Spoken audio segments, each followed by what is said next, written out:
from the Salvation Army National Headquarters, this is the Fight for Good podcast.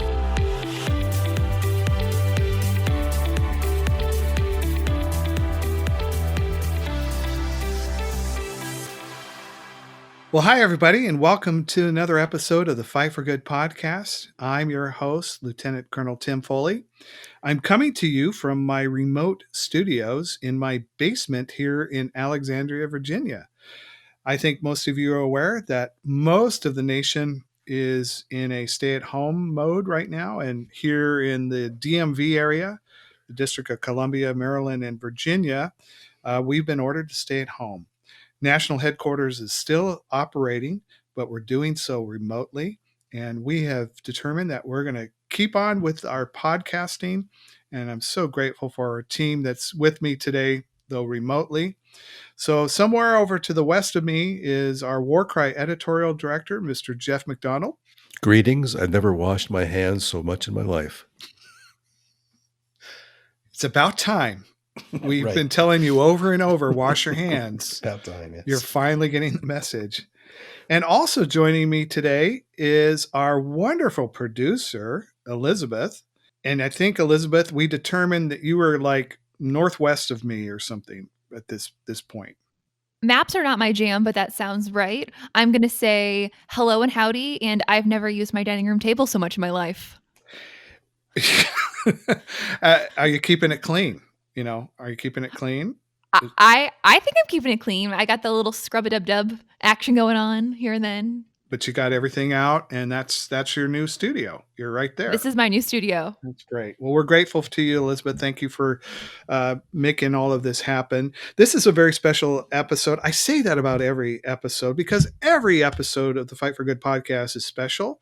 And today we're going to be sharing an interview that both Jeff and Elizabeth, you did together with Ron Deal.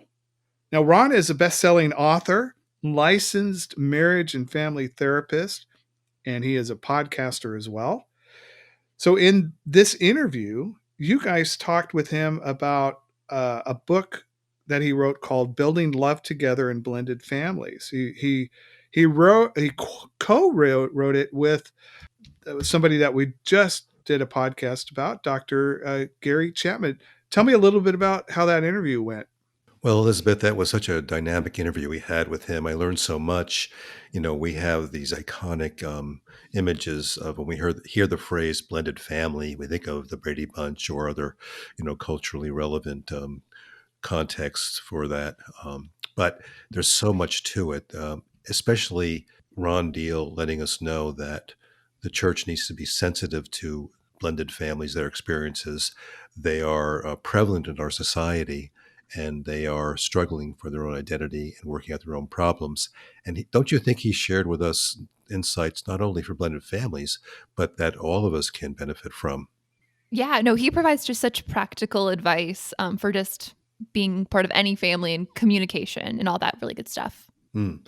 Yeah, and it's interesting to learn. He'll talk about it in the podcast. He talks about how he came to this field. He didn't really intend to, but he just saw the need for counseling for blended families, and it changed the course of his career, and it's been a very rewarding one. And as a Christian, he advocates, of course, for a Christ-centered approach.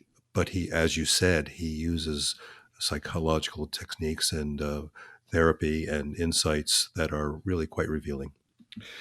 Well, we hope that you will enjoy listening to Jeff and Elizabeth's interview with Ron Deal.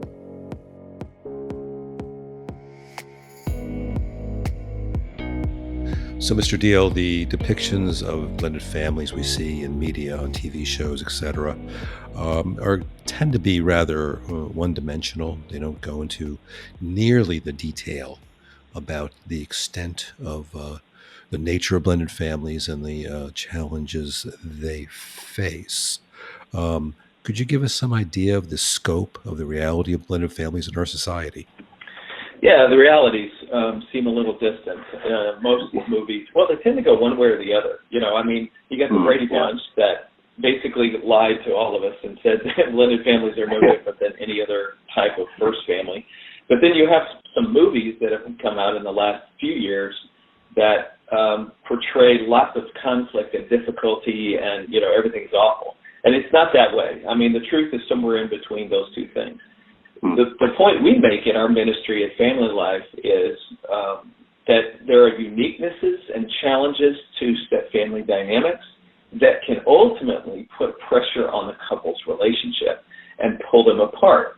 There's a good reason why the divorce rate is a little higher in blended families than it is in first families, and it has to do with these unique relationship dynamics that people are trying to navigate. If you get smart, as I like to say, get smart about step-family living and understand what you can do about it and what you can't do about it, then you have a much easier time navigating that journey as a family unit. The whole point of coming together is to become a family. It's not enough to become a couple. You have to become a family. And those are two different processes. But when you understand how to get there, then you do better as a family and your family's stronger.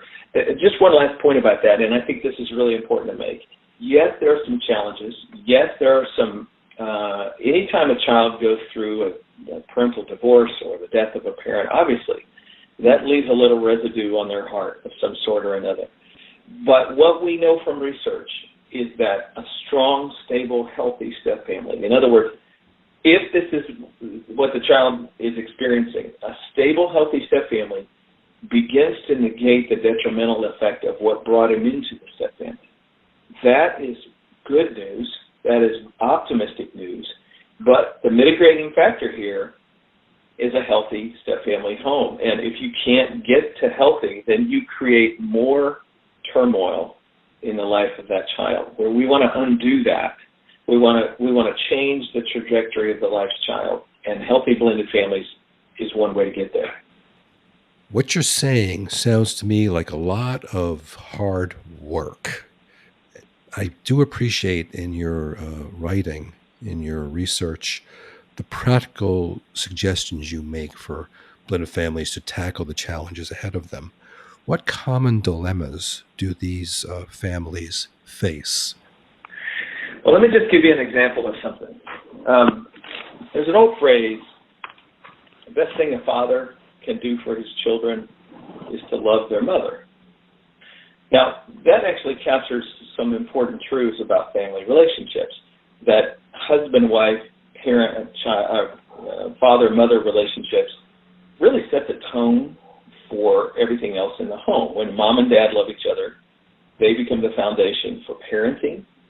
Kids feel secure and safe in their home because mom and dad are together and they're the backbone. We're okay because they're together. And we know financially families do better when mom and dad are in love and they have a healthy marriage relationship, all kinds of things, all kinds of positive outcomes result.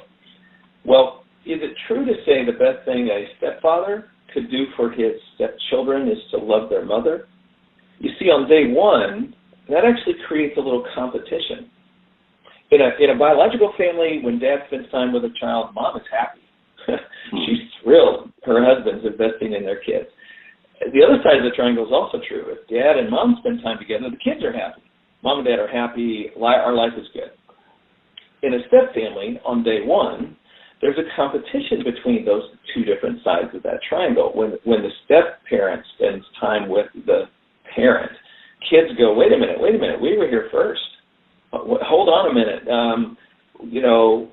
We've lost our dad or mom or their marriage, our first family. Now it feels like we're losing mom again to the new stepfather. And so there's a bit of a competition, a bit of a natural jealousy that results. And so now people are competing for love. And when that happens, everything changes. Like the rules are different, the gloves are off. We have to now figure out how to walk this delicate, fragile space so that we don't alienate inadvertently relationships between parents and children or between step-parents and step-kids. But this also changes the parenting dynamic. In a biological family, when mom and dad love each other, they can lead from a position of unity, and children get it. Okay, you're my dad, you're my mom, I understand, you have authority, that's it. In a step family, a step-parent who's new on the scene, who doesn't really have a defined role, the kids look at you like, yeah, I like you, but that doesn't mean I respect you as a parent. Then, so it changes parenting.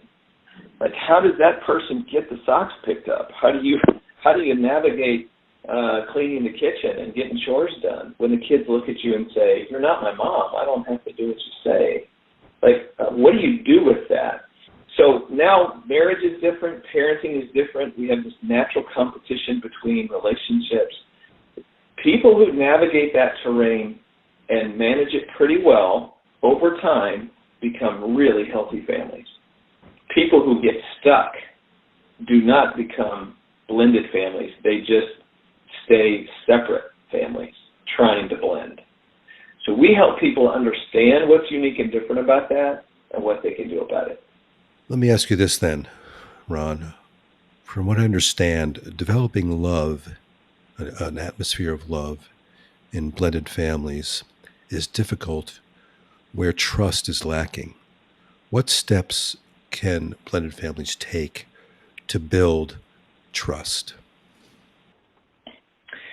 Let's do a little thought experiment here. If I asked you to, if I told you you had a new neighbor that just moved in down the street. Now, right now, we're all kind of locked in our homes with coronavirus, and so it's a different world. But imagine once this is lifted and we can kind of go back to regular life, you get a new neighbor, and I ask you to go make friends with them, get to know them a little bit and welcome them to the neighborhood.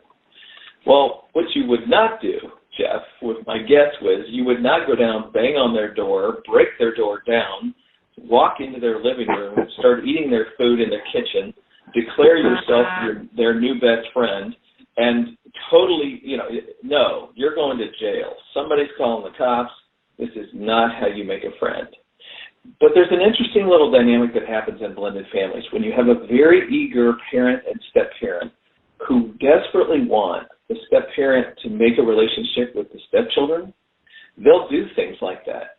They'll go break down the door of the kid's heart. They'll say, I'm not your dad, but why don't you call me dad anyway?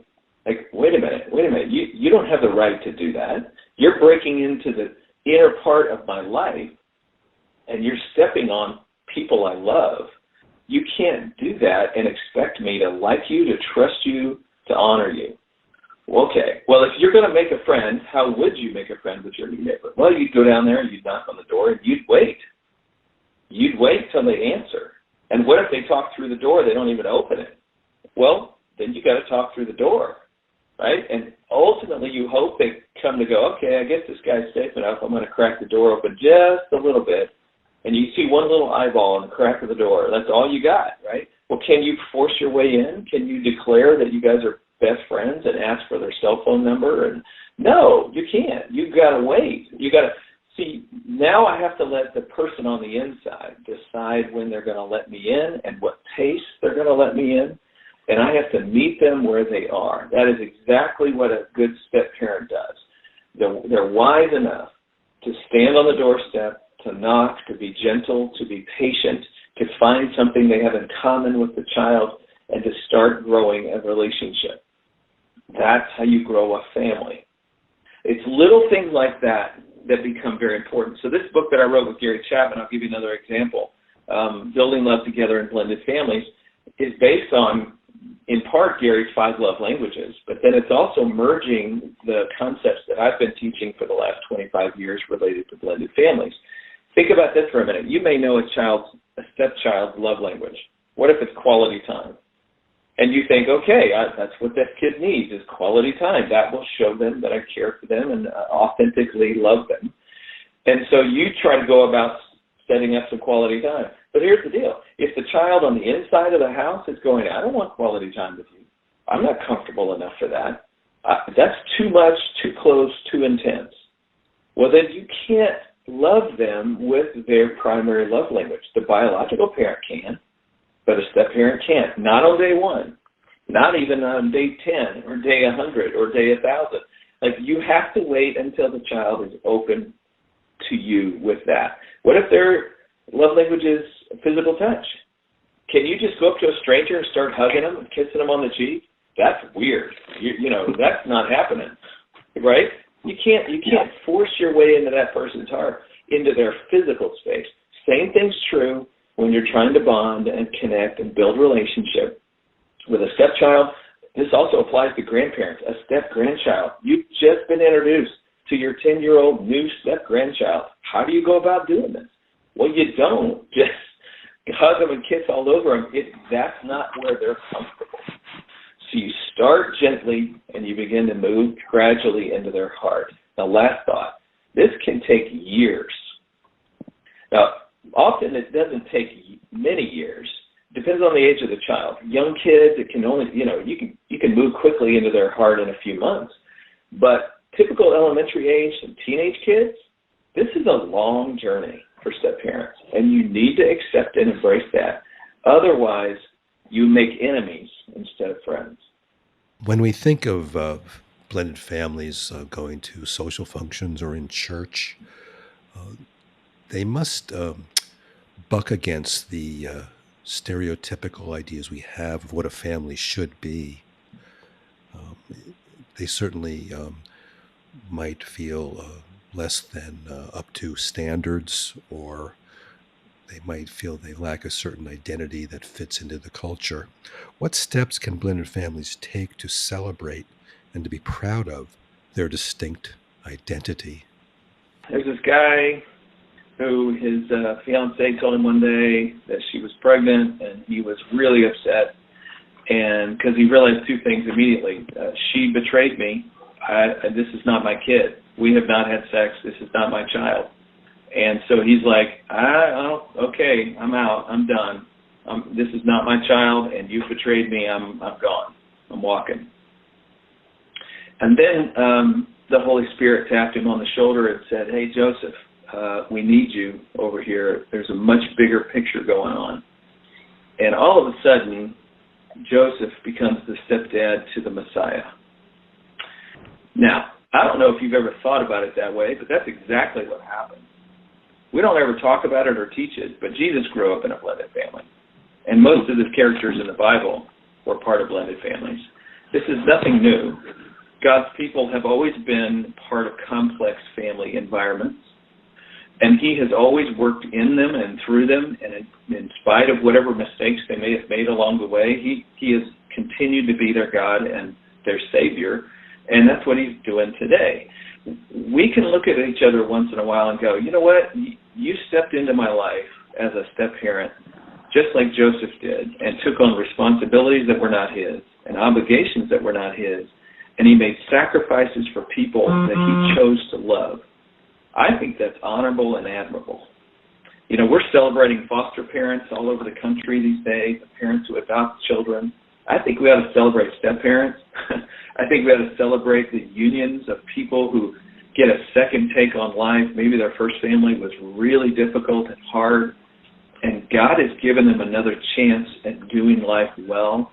We need to help and support and encourage and, by all means, celebrate these people who are walking with God and being light in the world and showing what redemption looks like. That's a lot of blended families are redemptive families. And yes, sometimes they started through choices that were less than honorable or even sinful. Sometimes that's the case, not all the time. But when that was the case, did God step in and change the narrative? Absolutely. Reminds me of this woman at the well who met Jesus one day. They had a really great conversation about living water. But one of the things that Jesus had to help her remember so she would realize what her thirst was really about was that she's been thirsty for a long time looking for love, and she hadn't found it. She'd been through a whole series of relationships, probably married and divorced multiple times, and now just living with a guy she'd given up on love and marriage. But Jesus says, that's not a problem.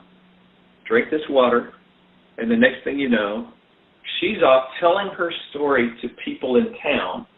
Oh, they already knew the story. They'd been talking about her, I guarantee it. But now she's telling the story with a different purpose. I met this guy who told me everything I ever did. You've got to come meet him because he's got living water for people like us.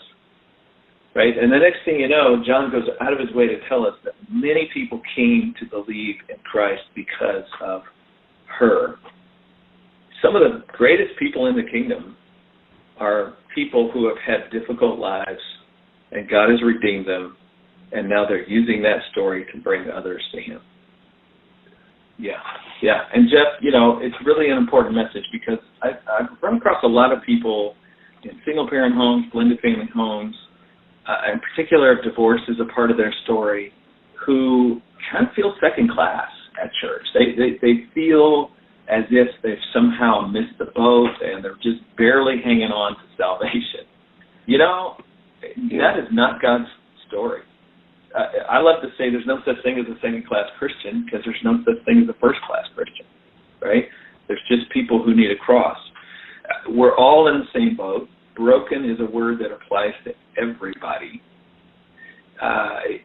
So don't let those or things of your past keep you from going to the well and meeting the Savior and drinking the water. He's more than happy to welcome you. What do you think our listeners can learn from Ron? Well, so much. Just the awareness that he calls people to have in their interpersonal relationships, I think applies not only to people within blended families and how they can negotiate with their children, with their spouse, so that they develop a unified approach to family life, one that is supportive. And I think we can all learn from what he shares about how to increase our awareness of our impact on others, and how we can work over time to bring about positive change in our interactions. How can our readers connect with Ron? His website, www.rondeal.org, is an outlet. He has for many of his publications, his podcast. He is the director of Blended Family Ministries for Family Life. That website is www.familylifeblended.com. He's the author of Smart Step Family, The Smart Step Dad, and Dating with the Single Parent, as well as his new book, Building Love Together in Blended Families. So that's some of his outlets. I would love to add that he actually has an event happening this April on the 25th called Blended and Blessed. And I believe that's now an all virtual event. And if you just go to his website, you can learn more about that and how to register. Well, again, we want to thank you for listening to this particular episode of the Fight for Good podcast with Ron Deal. Be sure to subscribe to Fight for Good wherever you listen to podcasts. And don't forget to follow the War Cry and Peer Magazine on Facebook, Instagram, Twitter, and Pinterest. We truly hope that this information is helpful to you and your families. Please keep safe. Listen to your local authorities during this time of stay at home.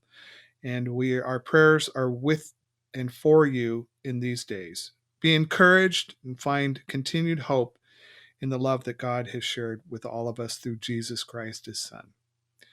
Thank you for listening to this episode of the Fight for Good podcast. Please be safe. Until next time, we say bye for now. Subscribe to Fight for Good wherever you listen to podcasts.